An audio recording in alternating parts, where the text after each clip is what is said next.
The wrong year. The following is a dramatic recreation based on journals recovered from a private estate in New Hampshire, 1904. The author's identity remains unknown.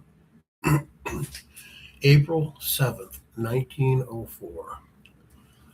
I have resolved to begin a formal account of my inquiries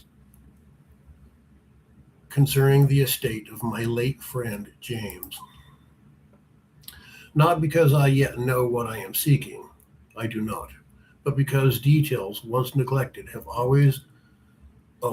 way of rearranging themselves in memory, and I fear precision may soon become important. James has been gone some weeks now. I knew him many years. He was practical, orderly, plain in speech, not a man given to theatrics, hidden meanings, or idle amusements, which makes the present matter difficult to explain. Since taking charge of his effects, I have found peculiar things, folded slips of paper, tucked behind books, words marked in old newspapers, names written in margins, dates repeated where no date seemed necessary. At first, I thought them the remnants of a tired mind, but the longer I searched, the less accidental they appeared. They were not scattered, they were placed. And at the center of all these findings is a calendar, an old calendar, not of this year. That alone would hardly matter, except that James kept it hanging in his study as though it were still in use, displayed plainly, almost deliberately. James did not keep useless things, yet this calendar remained. Upon closer inspection, I found markings throughout it, small symbols, faint notations, dates connected across months, letters where numbers should be, numbers where no number belonged, and hidden among those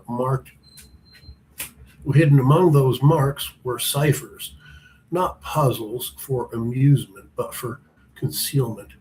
That is the distinction that troubles me. James did not enjoy puzzles. He did not hide riddles for sport. So if he wrote in cipher, he did so because he wished something preserved, but not plainly seen. I have spoken with others who knew him, neighbors, associates, men who had shared tables and roads with him. None remembered any fondness for coded writing, yet one conversation has remained with me. A former acquaintance of James told me that in the last year of his life, James had grown troubled by certain local matters, not business, not politics, not money, a family, the Mark family, and more specifically, a child, Elizabeth Mark. Her father, I am told, affectionately called her the Creep, a strange name for a daughter, yet those who heard it say he spoke it warmly.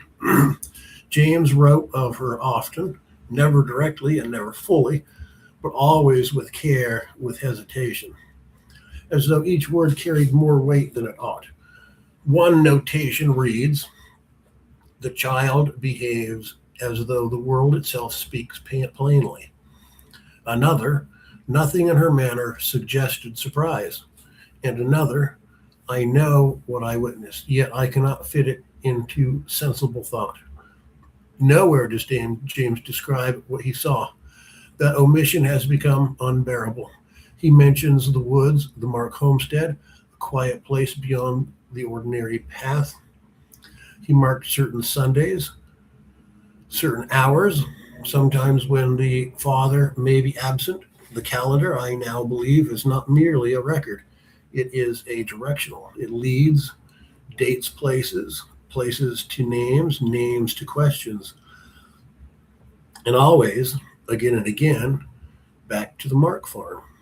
I don't believe James feared the child. That would be too simple. His notes contain no accusations, no warnings of violence, no demand that she be stopped. Tomorrow is Sunday, 20 years after a mysterious. Mr. Mark will likely be away for worship. The homestead may be quiet. I've decided to go, not to accuse, not to interfere, only to observe. Perhaps James saw nothing. Perhaps grief has made me foolish. Perhaps I am chasing the private confusion of a dead man through an old calendar hanging in the wrong year. But James was not foolish, and he was not afraid without cause. If he hid these messages, he meant someone to find them, and if the trail leads to the Mark homestead, then I must follow it. End entry.